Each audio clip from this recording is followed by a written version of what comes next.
transpuan diterima di lingkungannya seperti itu, dan dipercaya untuk mengajari haji anak-anak mereka.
Untuk awal mulanya waktu itu masih awal-awal pandemi, terus kemudian kegiatan di masjid dibatasi. Sementara kebutuhan atau keinginan tetangga sini untuk mengajar anaknya untuk bisa mengaji tinggi.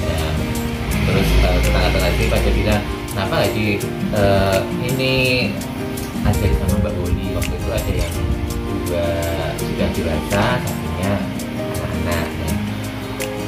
Tiga orang ini mulailah, ya udah daripada di masjid nggak bisa ngaji, akhirnya di rumah sini.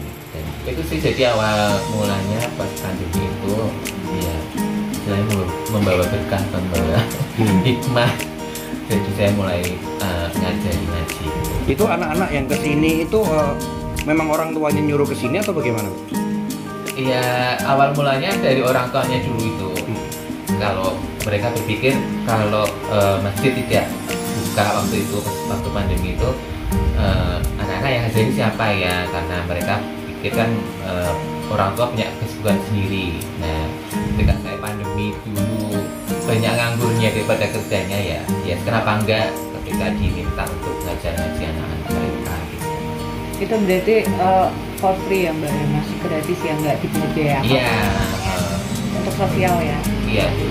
Ya apalagi tetangga depan, tetangga ini dekat rumah sini. Ya seperti keluarga sendiri lah. Ya walaupun ya senang kalau bisa ngajari, apalagi misalkan yang anak-anak terus di sini sudah bisa atau lancar, terus di masjid ya nggak ketinggalan sama teman-teman yang lain yang sudah duluan gitu, ya senang banget gitu loh. Menunjukkan bahwa ini ada contoh transpuan diterima di lingkungannya seperti itu, dan dipercaya untuk mengajari haji anak-anak mereka.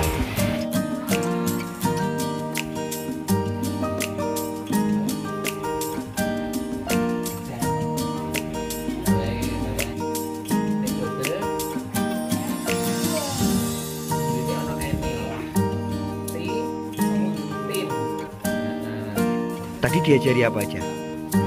Ngaji terus apa lagi? Doa apa? Oh, doa orang tua. Bisa tadi. Oh, seneng nggak dek ada gitu diajari ngaji dan segala macam? Seneng.